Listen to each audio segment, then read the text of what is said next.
अय्यूब 1 है। आप सबको जय मसीह की। एक दिन यहोवा परमेश्वर के पुत्र उसके सामने उपस्थित हुए और उनके बीच शैतान भी आया। यहोवा ने शैतान से पूछा, तू कहाँ से आता है? शैतान ने यहोवा को उत्तर दिया, पृथ्वी पर इधर उधर घूमते फिरते और डोलते डालते आया हूँ। यहोवा ने शैतान से पूछा, क्या तूने मेरे दास अय्यूब पर ध्यान दिया है? क्योंकि उसके तुल्य खरा और सीधा, मेरा भय मानने वाला और बुराई से दूर रहने वाला मनुष्य और कोई नहीं है। हालेलुया। आप खुद देखिए यहाँ पर कि जब परमेश्वर के लोग आते हैं तो उनके साथ शैतान भी बीच में आता है। जैसे आपने पहले भी देखा होगा कि प्रभु यीशु के चेलों के ही बीच में भी शैतान था। उस शैतान ने प्रभु यीशु को पकड़वाया था। हालेलुया। परमेश्वर बाइबल हमें कई जगह बताती है कि आंख बंद कर कर किसी पर विश्वास मत करना। अब मेरा विश्वास, अब मुझे भी ऐसी बुद्धि परमेश्वर ने दी है कि परमेश्वर के जनों के बीच में भी शैतान होता है। यहोवा ने, क्योंकि यहोवा की नज़र अपने अपने भक्त पर होती है।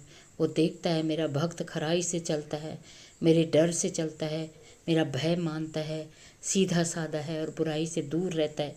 क्योंकि प्रार्थना में कहा गया है, हे हमारे पिता जो तू स्वर्ग में है, तेरा नाम पवित्र माना जाए, तेरा राज्य आए।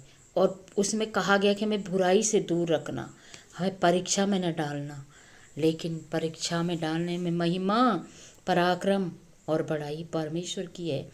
परमेश्वर ने अय्यूब को परमेश्वर पर विश्वास था और परमेश्वर को अय्यूब पर विश्वास था कि तू शैतान चाहे कितना भी डोल डाल ले, पर तू मेरे भक्त का कुछ नहीं बिगाड़ सकता।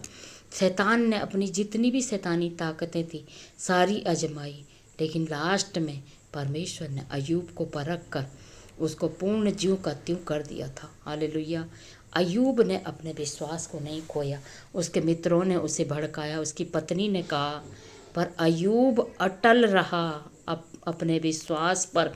जैसे यीशु मसीह को अगर ये विश्वास नहीं होता कि मुझे मेरा पिता 3 दिन में जीवित करेगा, क्योंकि वचन में कहा गया था, तो यीशु मसीह तभी तो क्रूस पर चढ़ गए।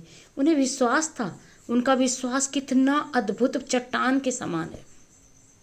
वो हमें सिखाते हैं कि तुम अपने विश्वास को इतना मजबूत रखो, अंधा विश्वास करो, तब जाके हमारे जीवन में कार्य होगा। अगर हम थोड़ा सा विश्वास करके डगमगाएं, संदेह करें, तो हम कभी भी परमेश्वर को पा नहीं सकते हैं। परमेश्वर को पाने का एक ही रास्ता है, विश्वास में मजबूत होना। हालेलुया।